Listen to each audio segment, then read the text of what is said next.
Très bien.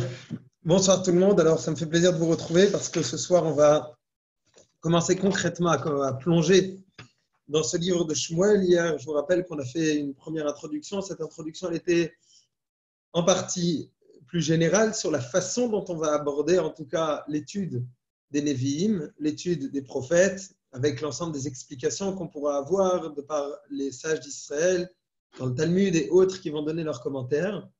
Et ce soir, je voudrais qu'on puisse concrètement plonger dans le texte, c'est-à-dire commencer à ouvrir ce livre de Shmuel et regarder le premier passouk. Alors c'est vrai qu'hier, on a à peine touché à cela, mais je pense que ce soir, on a beaucoup plus à étudier. Le premier passouk du livre de Shmuel commence en train de nous raconter Vayi Ish Echad. Il y avait un homme, Mina Ramataim Tsofim Me'ar Ephraim, qui venait, Ramataim, c'est l'endroit des deux ramotes, les deux plaines, les deux collines, on pourrait dire. Tsofim, hier, on a expliqué que la traduction littérale, c'était celui qui voyait au loin, Me'ar Ephraim, qui venait de la montagne d'Ephraïm.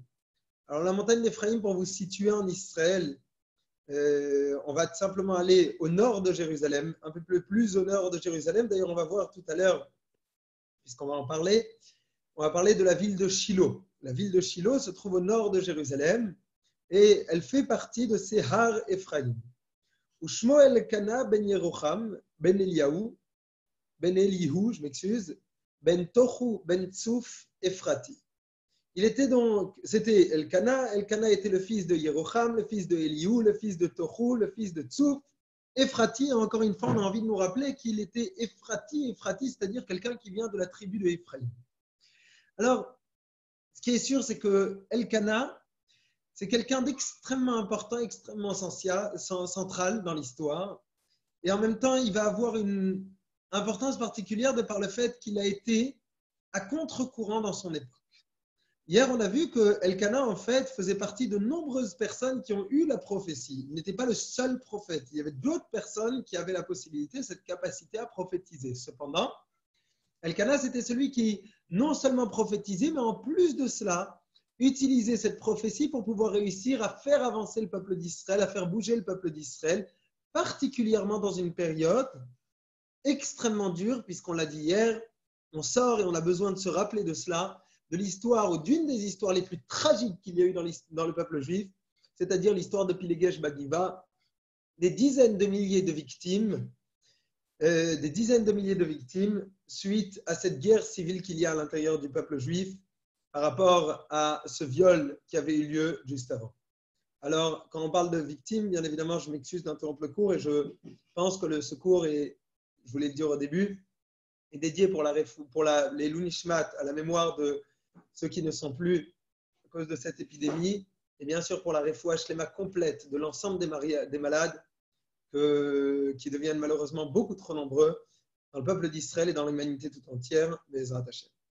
En tout cas, on a besoin de se rappeler qu'on est dans cette période extrêmement dure, une période dans laquelle on n'a plus de roi en Israël. On n'a toujours pas de roi en Israël. Et c'est une période de grande instabilité à l'intérieur du peuple juif. Et là, va apparaître quelqu'un qui va tenter d'unir, qui va tenter de rassembler, qui va tenter d'être un exemple et qui va tenter de ramener le peuple d'Israël vers son Dieu dans le ciel.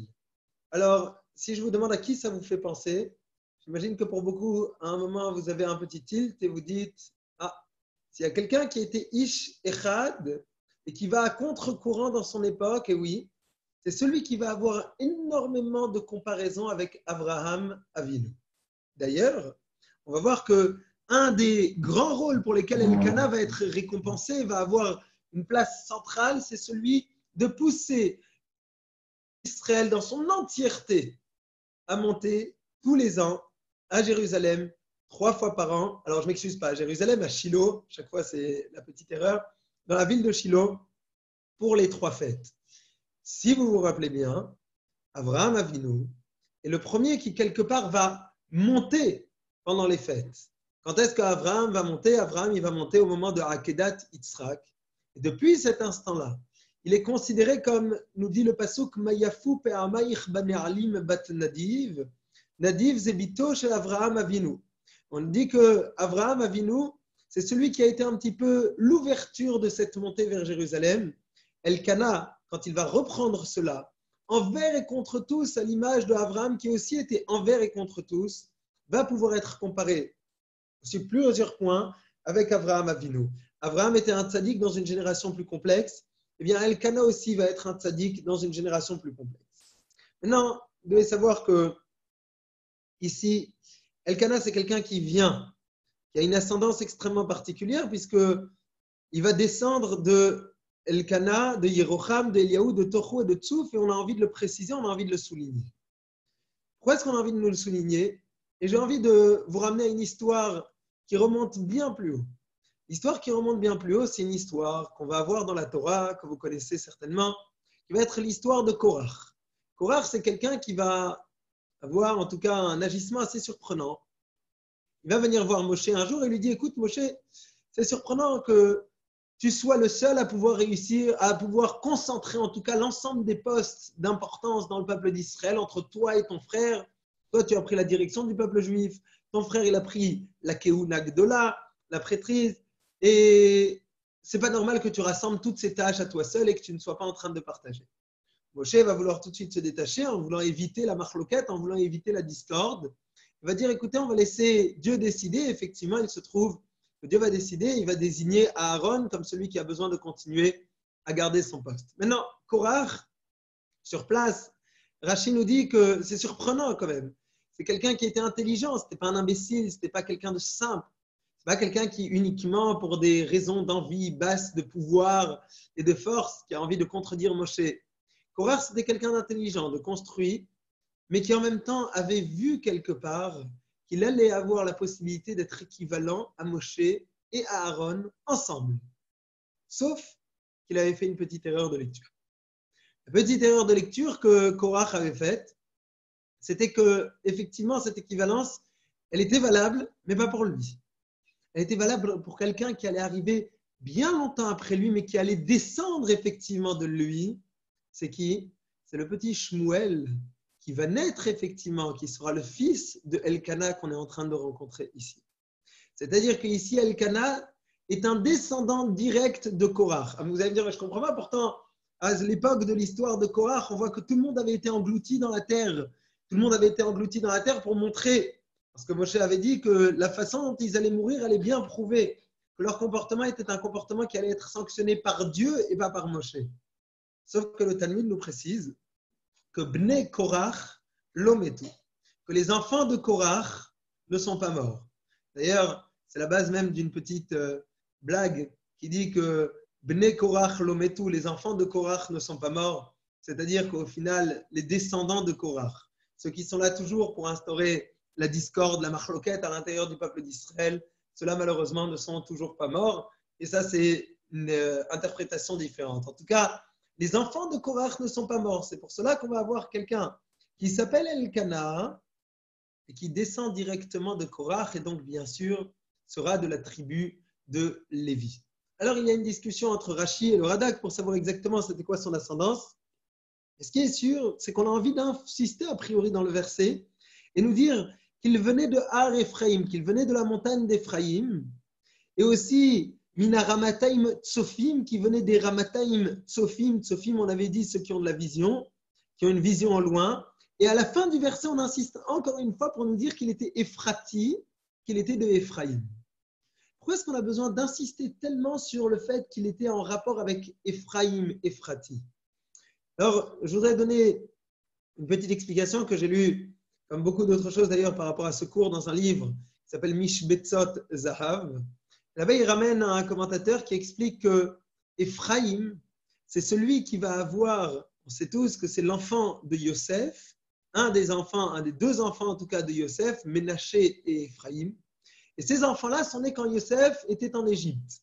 Alors Ephraïm, il a une particularité parce que c'est celui qui va donc pouvoir grandir en Égypte avec son frère et qui va être un petit peu le premier à être confronté au concept de l'assimilation. C'est le premier qui grandit loin de Yaakov, le grand-père, et qui va se retrouver en Égypte. Alors, le verset nous donne une raison pour laquelle Yosef va appeler son fils Ephraïm. Mais sur place, les commentateurs donnent une autre raison aussi. Ils disent Ephraïm, ça pourrait être interprété comme le pluriel de Épher. Épher, c'est de la poussière en hébreu. Épher, alors on pourrait dire que Épher au pluriel, ça n'existe pas, mais Épher au pluriel, ça serait Ephraim. Alors, c'est quoi ce Épher au pluriel? C'est quoi le pluriel de ces deux cendres, de ces deux poussières? Eh bien, c'est le pluriel de deux personnalités extrêmement importantes dans le peuple d'Israël. Il s'agit de nul autre que de Abraham et de Yitzhak. Abraham, quand on va le voir, on va lui dire qui tu es. Il dit Anochi, je suis Afar Va'efer. Je ne suis que poussière. Dans sa grande humilité, c'est quelqu'un qui a la possibilité de prendre conscience qu'il est le point de départ du peuple d'Israël, mais qui en même temps va avoir l'immense humilité de se dire je ne suis rien. Je ne suis rien, c'est-à-dire que pas que je ne me considère pas que je ne considère pas que j'ai de l'importance, mais je considère que tout ce que j'ai, c'est Dieu qui me l'a donné. Et quelque part, les efforts que je fournis, ce sont les efforts nécessaires, obligatoires, si je puis dire, par rapport au poste que j'ai reçu. Et donc, Ephraim, ça serait d'un côté ce Abraham qui s'est considéré comme du Épher, comme le dit le verset, et en même temps son fils Yitzhak, puisqu'on sait que Yitzhak, suite à l'histoire de Akedat Yitzhak, de la ligature d'Yitzhak, va être considéré lui aussi comme cette personne qui va avoir ses cendres, c'est-à-dire les cendres du korban, du sacrifice qui a été offert à sa place, comme ces cendres qui sont posées devant Dieu. Et ça, ce sont ces deux cendres qui vont nous pouvoir nous insister et nous dire non. Ephraim, c'est celui qui n'est pas uniquement un nom d'endroit, mais ça réfère aussi à l'importance de la personne. Alors, je suis désolé de cette petite interruption. Je vais pouvoir rebrancher. Voilà.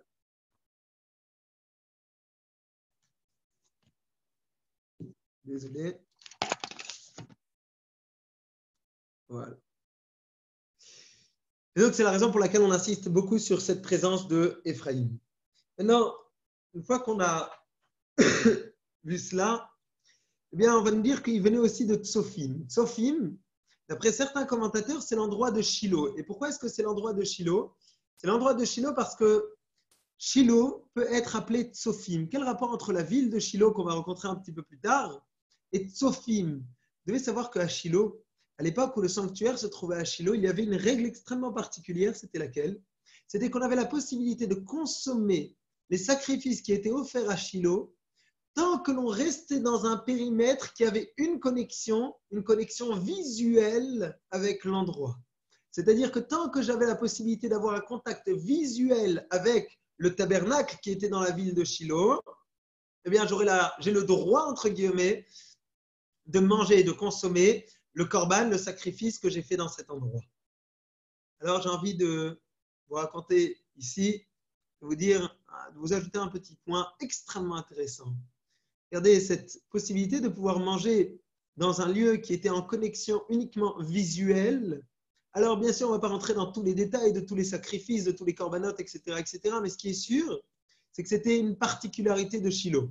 Il existait ailleurs, mais pour l'instant, c'est une particularité, en tout cas de cette importance dans la ville de Shiloh. D'ailleurs, les fouilles archéologiques autour de Shiloh montrent bien que tout autour de ce qu'on a aujourd'hui appelé Tel Shiloh, c'est-à-dire Shiloh l'ancienne ville de Shiloh, on va découvrir énormément de restes, d'ossements et d'animaux uniquement cachers.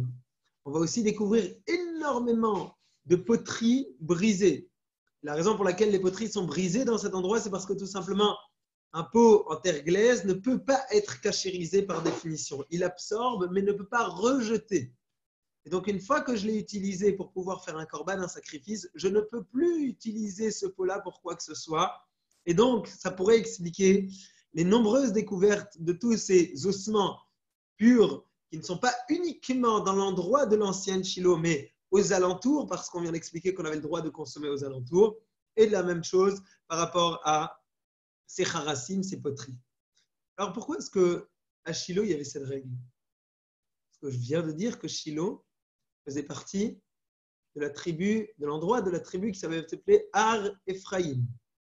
Eh bien, cet endroit de Har Ephraim, c'est Ephraim, c'est le fils de quelqu'un qui s'appelle Yosef. Yosef, c'est celui qui va avoir une particularité extrêmement, qui va ressortir, on va dire, qui va ressortir de façon importante, c'est celui d'avoir eu la possibilité de préserver ses yeux. Eh bien, celui qui a eu la possibilité de préserver ses yeux, Yosef, parce qu'il était en Égypte. En Égypte, il faisait extrêmement attention de ne pas regarder. Il est resté tzaddik, c'est-à-dire celui qui a eu la possibilité de conserver cet état de sainteté à l'intérieur de lui pour combattre la débauche et ne pas regarder ce qu'il n'a pas le droit de regarder. Yosef, entre guillemets, comme récompense, avoir la possibilité de pouvoir, au moment où le tabernacle sera dans une partie de sa terre, si on veut. Alors, ce n'est pas directement sa terre, parce que sa terre va être partagée entre la tribu de Ephraïm et la tribu de Ménaché.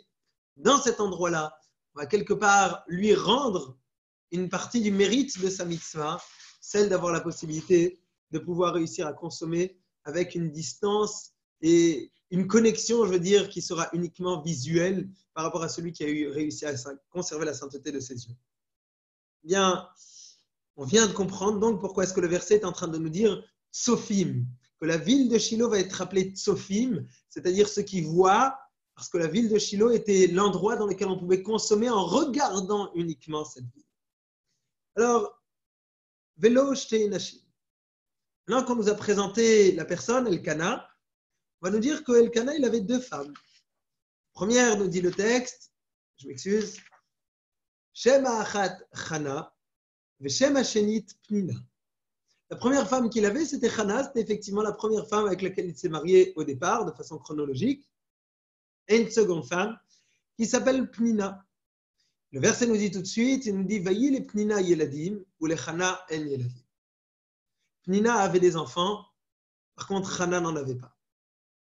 Les commentateurs nous disent que Chana a demandé au bout de 10 ans de mariage avec Elkana, et en vue qu'elle n'avait pas la possibilité d'avoir des enfants, elle a pris exemple sur celles qui l'ont précédée, à savoir Sarah, Rachel, qui n'ont pas eu d'enfants et qui ont dit à leur mari, regarde, peut-être que tu pourras avoir une descendance avec une autre femme, et donc a proposé à son mari de se marier avec une autre femme, Pnina, et effectivement, Pnina va avoir des enfants, et Chana n'en a toujours pas. Alors bien sûr que ça nous rappelle beaucoup d'histoires, celle de Sarah et de Hagar, celle de Rachel qui n'a pas d'enfants, après Léa qui aura des enfants, et même les servantes auront des enfants. Mais venez, on essaye quand même de conserver cette histoire. Ce qui est sûr, c'est qu'il y a une autre lecture du verset. L'autre lecture du verset, c'est Veshem Hashenit Pnina, Veyi le Pnina Yeladim ou le Chana en Yeladim. Chana avait des enfants, mais Pnina n'en avait pas. Je m'excuse. Pnina avait des enfants, mais Chana n'en avait pas. C'est une façon de lire. La seconde façon de lire, c'est que les enfants que Pnina avait n'étaient entre guillemets pas considérés comme des enfants pour Chana. Pourquoi ? Par le comportement qu'ils avaient. Étant donné que les enfants de Pnina étaient des enfants qui avaient un comportement inadéquat, eh bien, Chana considérait que ces enfants-là, ce n'était pas ce qu'elle voulait, ce n'était pas ce qu'elle attendait. Et j'insiste beaucoup sur ça parce que c'est extrêmement fort. C'est extrêmement fort parce que vous pouvez vous imaginer la difficulté, la souffrance, la douleur atroce que ça doit être pour une femme de vouloir avoir des enfants et de ne pas en avoir. Et voir en face d'elle, entre guillemets, sa concurrente, si je peux me permettre, qui elle a des enfants, et elle continue de prier, elle dit non. Ce que j'ai envie comme enfant, ce n'est pas ce genre d'enfant. Et effectivement, Dieu, quand il la pousse quelque part dans son recoin, il la pousse à prier, il la pousse au maximum à aller et à faire une prière du plus profond de son cœur, comme on va l'étudier dans les prochains cours. Bien, il dit oui, j'attends cette prière de la part de Chana pour avoir la possibilité de lui donner un enfant qui sera comme Shmuel, c'est-à-dire un enfant extrêmement important qui va jouer un rôle central à l'intérieur du peuple d'Israël et qui aura un niveau qui, sur certains points, pourra égaler Moshe et Aaron, c'est dire l'importance de cette personne-là. Maintenant, Chana, c'est quelqu'un qui va avoir les initiales de son nom qui correspondent à plusieurs mitzvot essentiels chez les femmes. Vous savez qu'il y a 3 mitzvot qui sont entre guillemets les mitzvot des femmes. Alors il faut faire attention puisque quand on dit ça, c'est la mitzvah de la femme, on pense que les hommes n'en sont pas tenus et que ça ne les concerne pas. Non, ça les concerne, mais la première concernée, ce sont les femmes. Et Chana, ça va donc correspondre à Chet de Chala, la mitzvah de prélever la Chala quand on fait une pâte. Je précise qu'un homme n'a pas le droit de manger une pâte et si demain un homme fait une pâte, il a l'obligation de prélever la Chala. et parce que c'est une halakha qui concerne tout le monde, pas uniquement les femmes.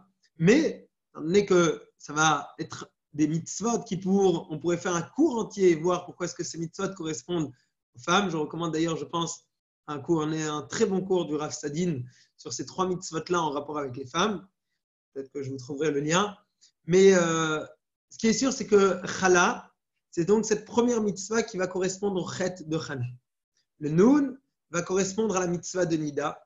Faire attention à la pureté familiale, bien évidemment, qui concerne aussi l'homme, puisque l'interdit de s'unir avec une femme Nida concerne l'homme comme la femme.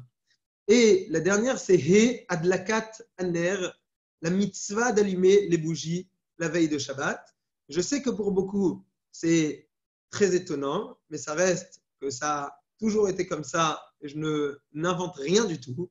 Un homme célibataire qui serait dans son appartement chez lui à la maison a l'obligation d'allumer les bougies de Shabbat de la même façon qu'une femme chez elle a l'obligation d'allumer les bougies de Shabbat.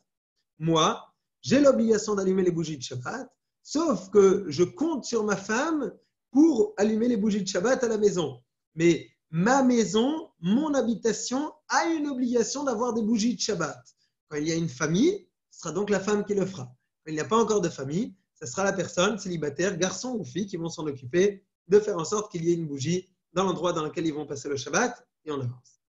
Chana, c'est celle qui... On ne va pas rentrer maintenant dans tous les textes de Kabbale pour expliquer quel est le Gilgul, une sorte de réincarnation, il faudrait le développer avant d'expliquer un terme pareil. En tout cas, ce qui est sûr, c'est que c'est quelqu'un qui a une histoire extrêmement profonde et qui va avoir un rôle très important à jouer dans cette histoire.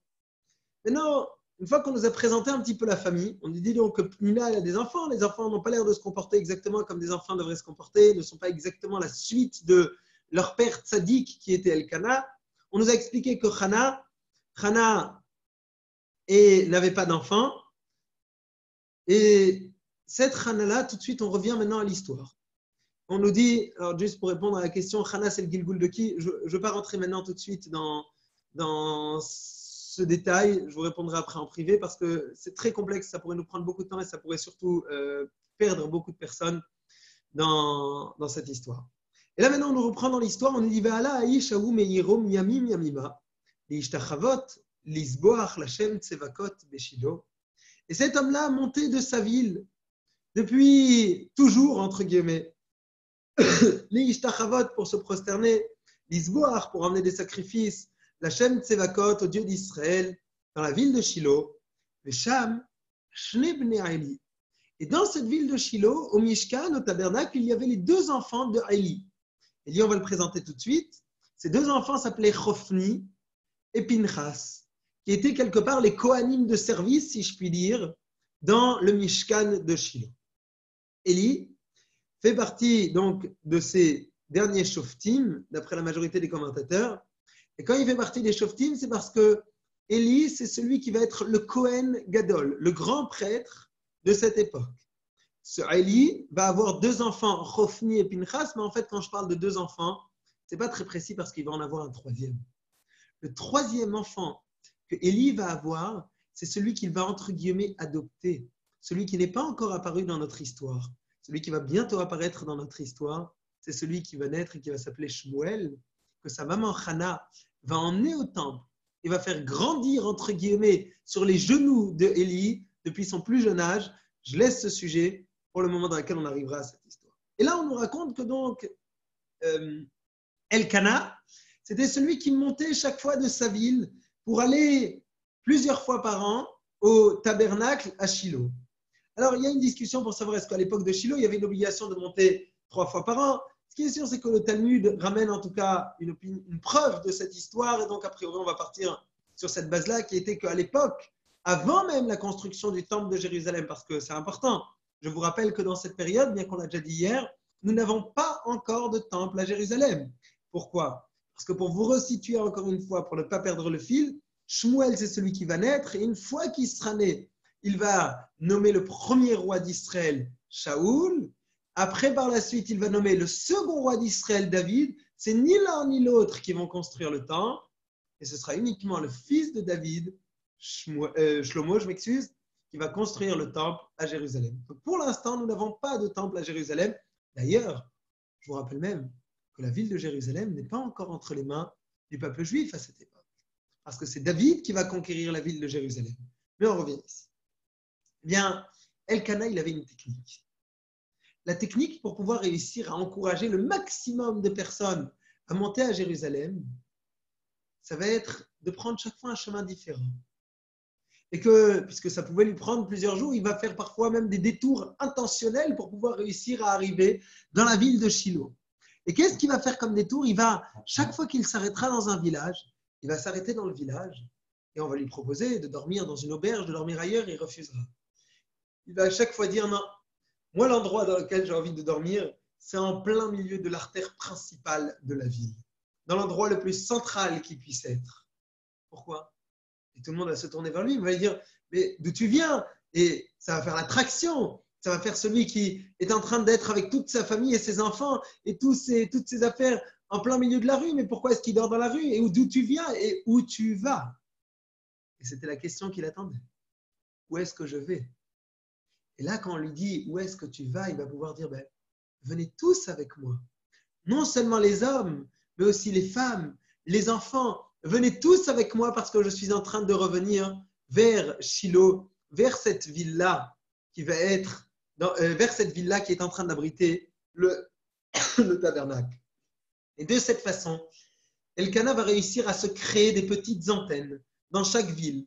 Une fois, il aura réussi à encourager certaines personnes dans telle ville et leur dire regardez, l'année prochaine, je ne passerai pas par cet endroit-là, mais vous êtes les responsables de faire en sorte que ce groupe-là puisse venir aussi à Shiloh. Et il va faire la même chose dans un autre village, dans un troisième village, dans un quatrième village, au fur et à mesure jusqu'à qu'il aura la possibilité de pouvoir encourager le maximum de personnes à monter jusqu'à l'endroit du Mishkan.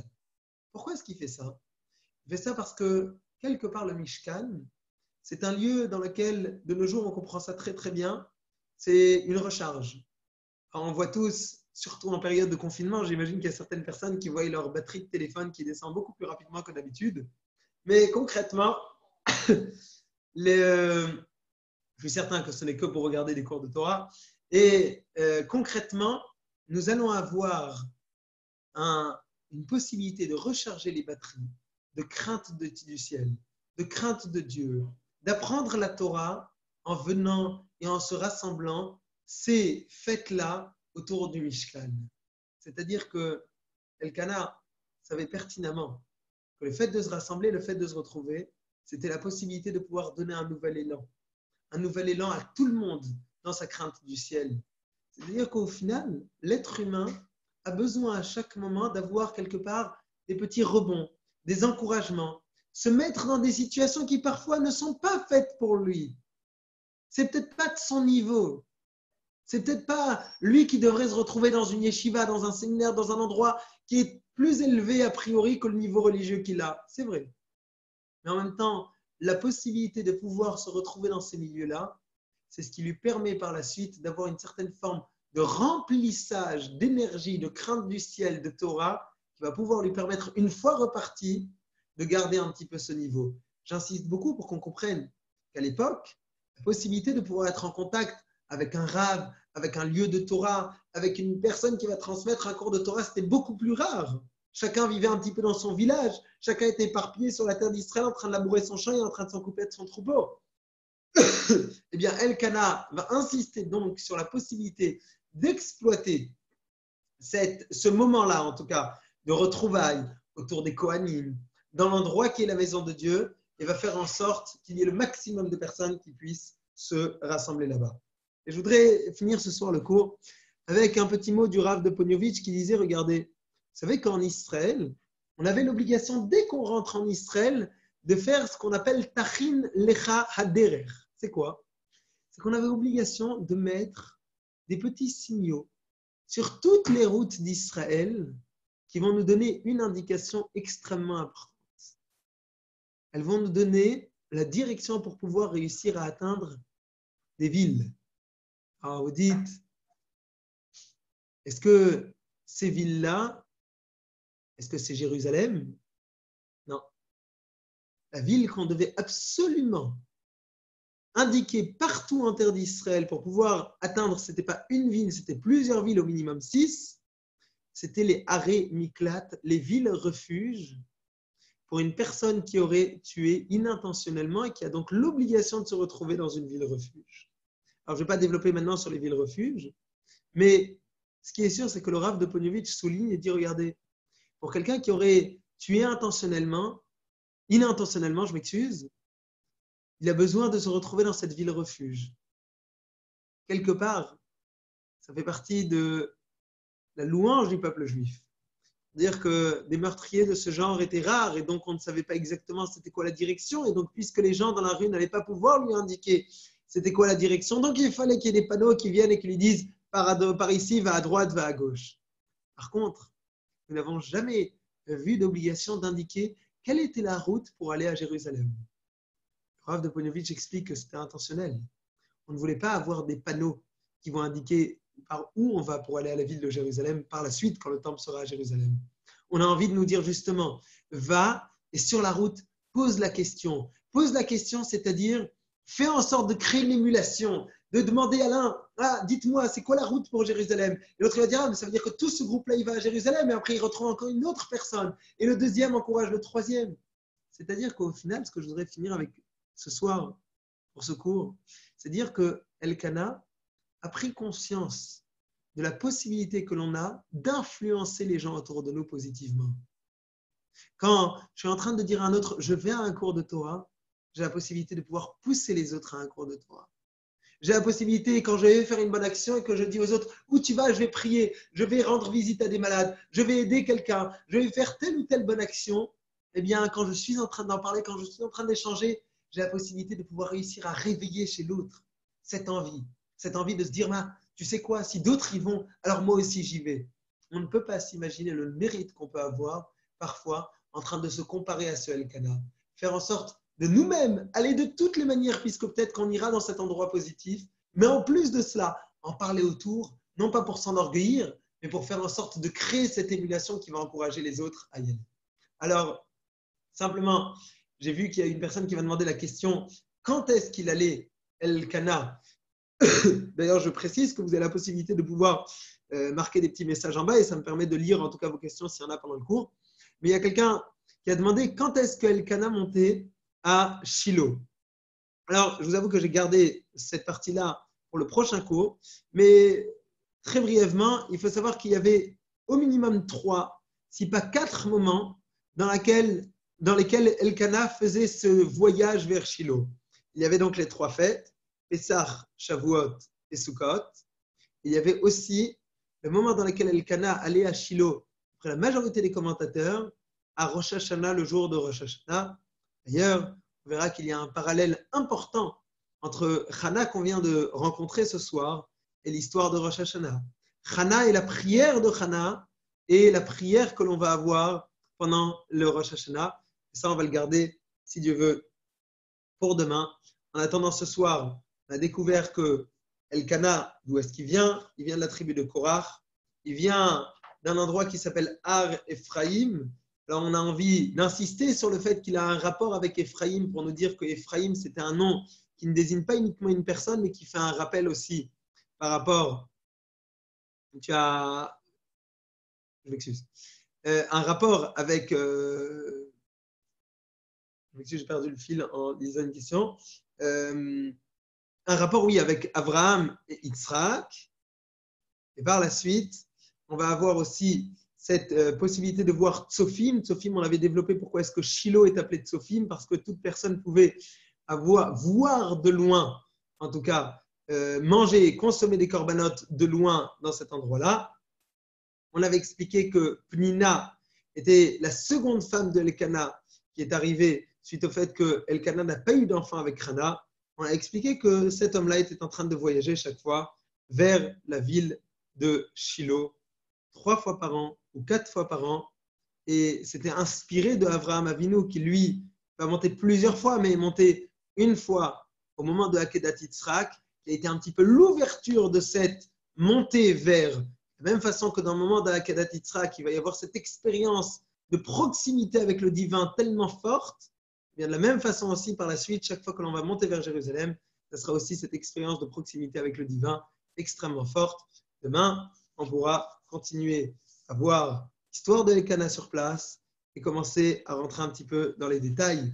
Ce qui est en train de se passer avec Rana, la façon dont elle aura la possibilité de pouvoir prier par la suite. Merci beaucoup pour votre écoute et passez une très, très bonne soirée. À demain, on se donnera.